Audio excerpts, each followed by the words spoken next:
नमस्कार बच्चों, आज का पाठ है पतझड़ में टूटी पत्तियाँ। पतझड़ में टूटी पत्तियाँ नामक पाठ में दो पाठ दिए गए हैं, दो कहानी है। एक है गिन्नी का सोना और एक है झेन की देन। ठीक है, सबसे पहले तो गिन्नी का सोना ही पढ़ूंगी, मैं पढ़ के सुनाऊंगी, आप लोग सुनिएगा। शुद्ध सोना अलग है और गिन्नी का सोना अलग। गिन्नी के सोने में थोड़ा सा तांबा मिलाया हुआ होता है, इसलिए वह ज़्यादा चमकता है और शुद्ध सोने से मजबूत भी होता है। औरतें अक्सर इसी सोने के गहने बनवा लेती हैं। फिर भी होता तो यह है, वह है गिन्नी का ही सोना। शुद्ध आदर्श भी शुद्ध सोने के जैसे ही होते हैं। देखो, चंद लोग उनमें व्यवहारिकता थोड़ा सा तांबा मिला देते हैं और चलाकर दिखाते हैं, तब हम लोग उन्हें प्रैक्टिकल आइडियोलॉजिस्ट कहकर उनका बखान करते हैं। मतलब यहाँ शुद्ध सोना और गिन्नी का सोना, शुद्ध सोना जो है उसमें कोई मिलावट नहीं होती, लेकिन गिन्नी का जो सोना होता है वहाँ मिलावट होता है। मतलब सोने के गहने बनाने के लिए थोड़ा सा मिलावट करना पड़ता है और उसमें तांबा मिलाया जाता है। तांबा मिलाने से क्या होता है, सोने में चमक आता है और वो चमक ही सबको पसंद है। इसीलिए ज़्यादातर लोग गिन्नी के सोने से ही गहने बनाते हैं। और शुद्ध सोना मतलब शुद्ध सोने को शुद्ध आदर्श के साथ मतलब तुलना किया है। शुद्ध आदर्श भी वैसा ही होता है, उसमें कोई चमक धमक नहीं होता। लोग और आजकल ज़्यादातर लोग क्या करते हैं, उसमें थोड़ा सा तांबा मिलाते हैं। मतलब शुद्ध आदर्श नहीं होते लोगों में, उसमें मिलावट आ गया है और उन्हें ही लोग क्या करते हैं, कहते हैं प्रैक्टिकल आइडियोलॉजिस्ट कहकर उनका बखान करते हैं, उनको उनकी अच्छाई के बारे में बताते हैं। पर बात यह न भूलें कि बखान आदर्शों का नहीं होता, बल्कि व्यवहारिकता का होता है। और जब व्यवहारिकता का बखान होने लगता है तब प्रैक्टिकल आइडियोलॉजिस्टों के जीवन से आदर्श धीरे धीरे पीछे हटने लगते हैं और उनकी व्यवहारिक सूझबूझ ही आगे आने लगती है। मतलब आदर्श खत्म करके सिर्फ व्यवहारिक सूझबूझ, इस दुनिया में चलना कैसे है, लोगों से मिलकर मतलब आगे कैसे बढ़ना है, वो।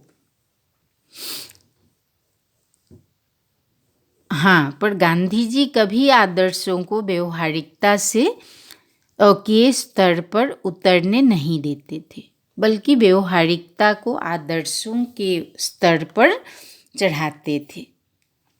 वे सोने में तांबा नहीं बल्कि तांबे में सोना मिलाकर उसकी कीमत बढ़ाते थे। इसलिए सोना ही हमेशा आगे आता रहता था। व्यवहारवादी लोग हमेशा सहज रहते हैं, लाभ हानि का हिसाब लगाकर ही कदम उठाते हैं। वे जीवन में सफल होते हैं, अन्यों से आगे भी जाते हैं। पर क्या वे ऊपर चढ़ते हैं, मतलब जीवन में उन्नति करते हैं, खुद ऊपर चढ़े और अपने साथ दूसरों को भी ऊपर ले चले? यही महत्व की बात है। यह काम तो हमेशा आदर्शवादी लोगों ने ही किया है। समाज के पास अगर शाश्वत मूल्यों जैसा कुछ है तो वह आदर्शवादी लोगों का ही दिया हुआ है। व्यवहारवादी लोगों ने तो समाज को गिराया ही है, मतलब पीछे हटाया है। अब आता है झेन की देन। ठीक है, देखो, जापान में मैंने अपने एक मित्र से पूछा यहाँ के लोगों को कौन सी बीमारियाँ अधिक होती है। मानसिक, उन्होंने जवाब दिया। यहाँ के 80% लोग मनोरुग्ण हैं। इसकी क्या वजह है? मतलब लेखक ने, मैंने मतलब लेखक ने पूछा जापान के एक मित्र से कि वहाँ के लोगों को कौन सी बीमारियाँ अधिक होती हैं। तो उन्होंने बताया मानसिक बीमारी।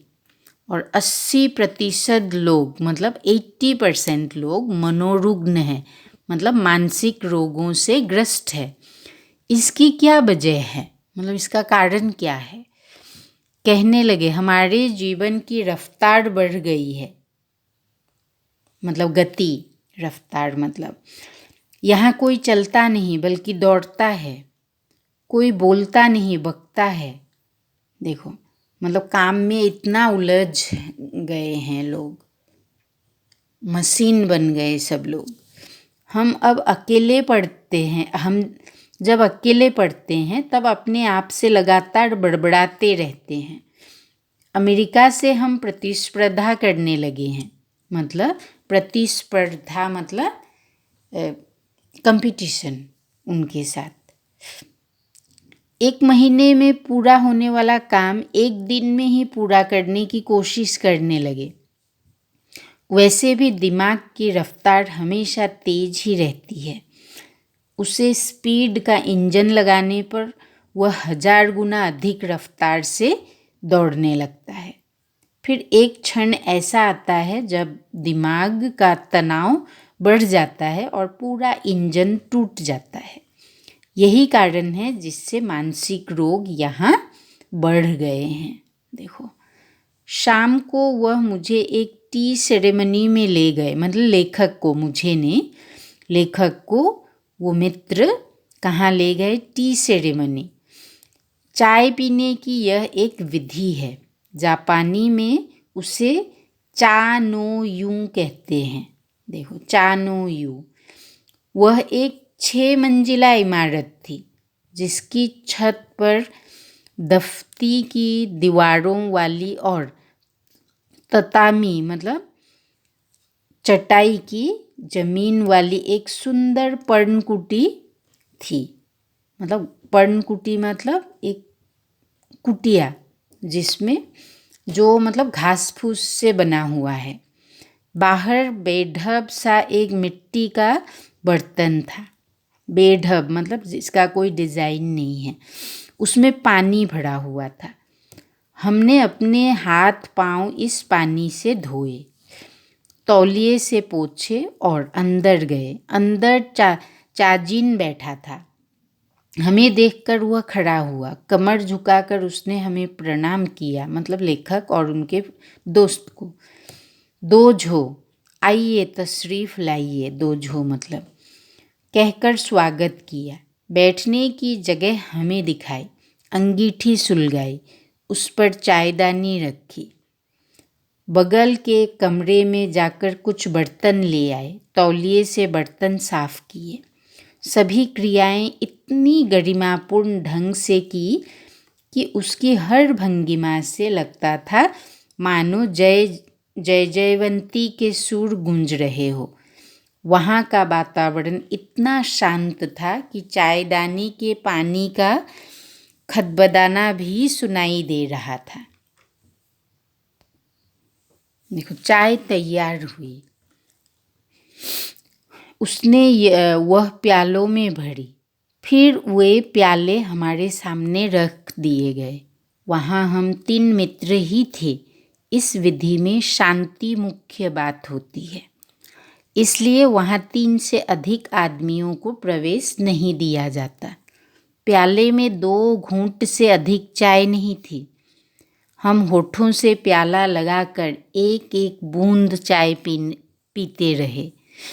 करीब 1.5 घंटे तक चुस्कियों का यह सिलसिला चलता रहा। देखो मतलब कितने आराम से चाय पीते हैं वहाँ के लोग, मन की शांति के लिए। पहले 10-15 मिनट तो मैं उलझन में पड़ा।